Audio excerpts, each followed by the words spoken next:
In today's video, I'll be presenting my research on message framing and consumer behavior.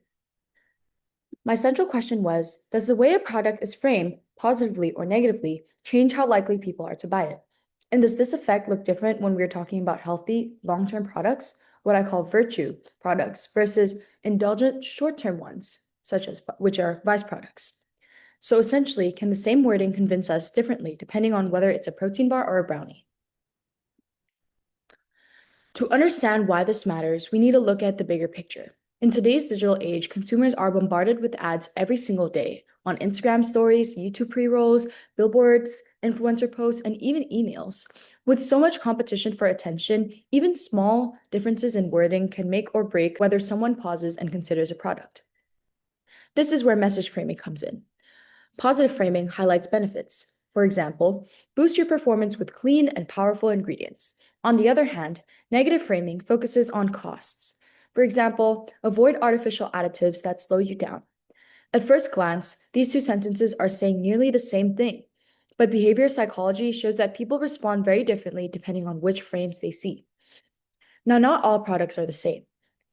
Virtue products like kombucha, whole grain cereal, or plant-based meals are bought for long-term health, sustainability, or ethical reasons.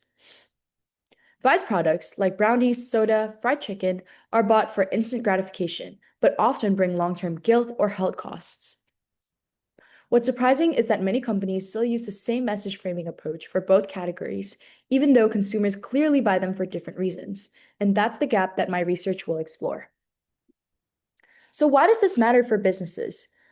First, from a managerial standpoint, framing is one of the most cheapest tools available. Unlike reformulating a recipe or cutting prices, changing words on packaging or in ads costs almost nothing. Second, from an ethical standpoint, framing can avoid shaming consumers. If negative framing induces guilt, it might not motivate. It might actually discourage the purchase. On the other hand, positive framing can inspire and empower instead. Finally, from a market standpoint, subtle changes in messaging can increase conversion rates, improve customer loyalty, and strengthen brand value. In other words, the right words can have as much impact as the product itself. To test these ideas, I designed an online survey using Qualtrics with a sample of 50 participants. Most were between the ages of 15 to 25, which is a group that's very active in the digital space and constantly making choices between indulgence and health. Each participant saw 4 ad posters in a fixed sequence. First were the virtue products with a positive framing, then the virtue products with negative framing, then the vice products with positive framing, and lastly, the vice products with negative framing. After each ad, they answered a Likert scale question measuring purchase intention ranging from 1, which is definitely would not buy, to 4, which is definitely would buy. I intentionally removed the neutral option to avoid indecisive answers. In addition, I asked open-ended questions like, which ad felt more persuasive and why? These qualitative responses help me understand not just what people chose, but also the reasoning and emotions behind their choices. The 2 products that I used were a health bar, which I called the muscle bar, and an indulgent product, the Velvet Bites brownies. For the muscle bar, the positive ad read, 90% clean ingredients fuel your muscle for growth. The negative version said, 10% processed sugar. Without the right fuel, your muscles may not reach their full potential. For the brownies, the positive ad read, 90% natural, rich, cocoa pure indulgence, nothing to hide. The negative version said, 10% additives, don't settle for the bland option. Importantly, the actual facts were the same. The only thing that I changed was the framing. Now let's look at the results. For virtue products, muscle bar, the average purchase intention under positive framing was 2.33, compared to the 2.08 under the negative framing. The gap here was just small, 0.25. But for the vice products, the brownies, the difference was much larger. Positive framing had an average of a 2.85, while the negative framing was just 2.02. That's a gap of 0.83. So the main takeaway from the quantitative results is this. Positive framing consistently improved purchase intentions for both virtue and vice products, but the effect was much stronger for indulgent, emotional products like brownies. The open-ended responses explained why. For virtue products, participants said words like clean ingredients felt more trustworthy and motivating.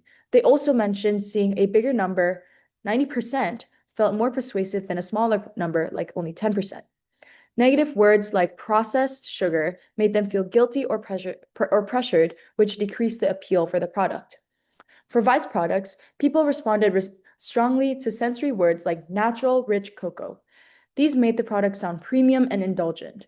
On the other hand, the words additives made them suspicious, even though it was factually the same as saying 90% cocoa, because the other 10% is the additives. Many said it made the product sound cheap or unhealthy too.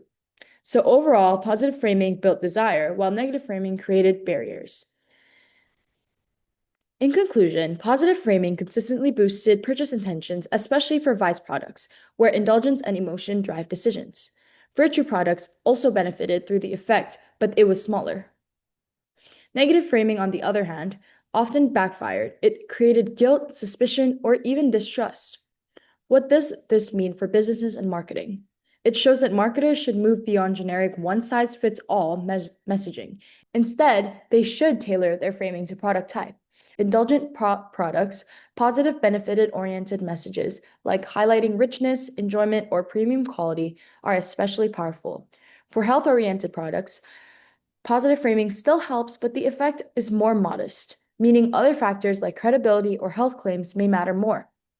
Ultimately, my findings suggest that words are just as powerful as ingredients or price. For companies investing in framing strategies, this can increase their sales, build stronger emotional connections with consumers, and create ethical messaging that avoids guilt-based tactics. Of course, this study has limitations, and there's room to explore more. My sample was mainly young adults, so for future research, we could test an older demographic, parents, or different cultural backgrounds. Another area is personality differences. Whether people are more promotion focused, meaning they're motivated by gains, or prevention focused, meaning they're motivated by avoiding risks. It would also be interesting to test different products categories beyond food, such as luxury fashion, technology, or eco-friendly products. And finally, future research could look at long-term effects. Does positive framing only influence a single purchase, or can it build brand loyalty over time? These directions would give businesses a more complete picture of how to apply framing effectively and responsibly. Thank you.